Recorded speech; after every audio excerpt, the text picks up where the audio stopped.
ہارون الرشید کے زمانے میں بہلول نامی ایک بزرگ گزرے ہیں۔ وہ مجذوب اور صاحب حال تھے۔ ہارون الرشید ان کا بڑا احترام کرتا تھا۔ ہارون الرشید کی بیوی زبیدہ خاتون بھی ایک نیک اور پارسا عورت تھی۔ اس نے اپنے محل میں 1000 ایسی خادمائیں رکھی ہوئی تھیں جو قرآن کی حافظہ اور قاریہ تھیں۔ چنانچہ اس کے محل سے 24 گھنٹے ان بچیوں کے قرآن پڑھنے کی آواز آ رہی ہوتی تھی۔ اس کا محل قرآن کا گلشن محسوس ہوتا تھا۔ ایک دن ہارون الرشید اپنی بیوی کے ساتھ دریا کے کنارے ٹہل رہا تھا کہ ایک جگہ بہلول دانا کو بیٹھے ہوئے دیکھا۔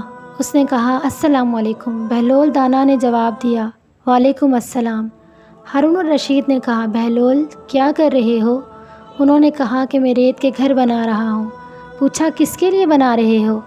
بہلول نے جواب دیا کہ جو آدمی اس کو خریدے گا میں اس کے لیے دعا کروں گا کہ اللہ رب العزت اس کے بدلے اس کو جنت میں گھر عطا فرما دے۔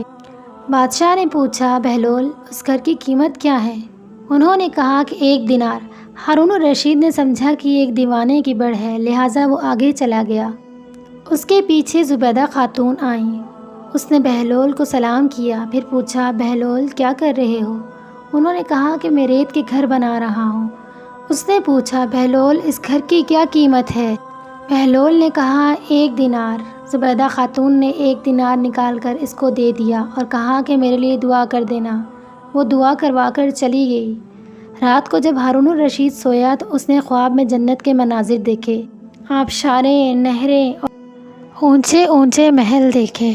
اس کے علاوہ ایک سرخ یاقوت کے بنے ہوئے محل پر اس نے زبیدہ کا نام لکھا ہوا دیکھا۔ ہارون الرشید نے سوچا کہ میں دیکھوں تو صحیح، کیونکہ یہ میری بیوی کا گھر ہے۔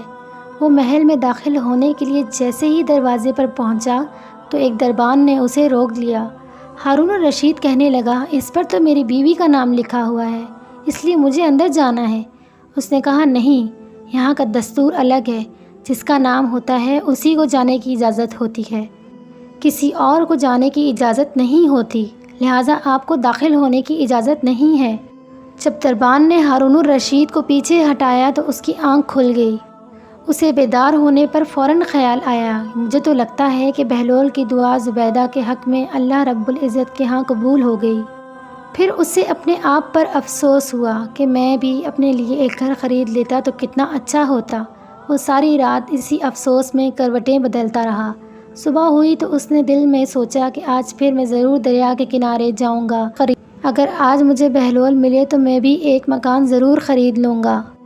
چنانچہ وہ شام کو پھر بیوی کو لے کر چل پڑا۔ وہ بہلول کو تلاش کرتے ہوئے ادھر ادھر دیکھ رہا تھا۔ اس نے دیکھا کہ ایک جگہ بہلول بیٹھا اسی طرح کا مکان بنا رہا تھا۔ اس نے کہا، السلام علیکم۔ بہلول نے جواب میں وعلیکم السلام کہا۔ ہارون الرشید نے پوچھا، کیا کر رہے ہو؟ بہلول نے کہا، میں گھر بنا رہا ہوں۔ اس نے پوچھا، کس لیے؟ بہلول نے کہا، جو آدمی یہ گھر خریدے گا میں اس کے لیے دعا کروں گا کہ اللہ تعالیٰ اسے اس کے بدلے جنت میں گھر عطا کر دے۔ ہارون الرشید نے پوچھا، اس کی کیا قیمت ہے؟ اس پر بہلول نے کہا، اس کی قیمت پوری دنیا کی بادشاہی ہے۔ ہارون الرشید نے کہا، اتنی قیمت تو میں نہیں دے سکتا۔ کل تو 1 دینار کے بدلے دے رہے تھے اور آج پوری دنیا کی بادشاہی مانگتے ہو۔ بہلول نے کہا، بادشاہ سلامت، کل بن دیکھے معاملہ تھا اور آج دیکھا ہوا معاملہ ہے۔ کل بن دیکھے سودا تھا، اس لیے سستا مل رہا تھا، اور آج چونکہ دیکھ کے آئے ہو اس لیے اب اس کی قیمت زیادہ دینی پڑے گی۔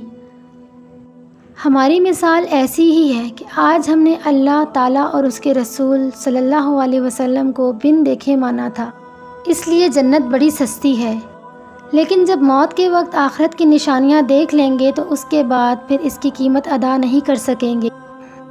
ارشاد باری تعالیٰ ہے، روز محشر مجرم یہ تمنا کرے گا کہ کاش میں اپنی سزا کے بدلے میں اپنا بیٹا دے دیتا، اپنا بھائی دے دیتا، وہ خاندان والے دے دیتا جو اسے ٹھکانہ دیتے، حتیٰ کہ جو کچھ دنیا میں ہے وہ سب دے دیتا اور میں جہنم سے بچ جاتا۔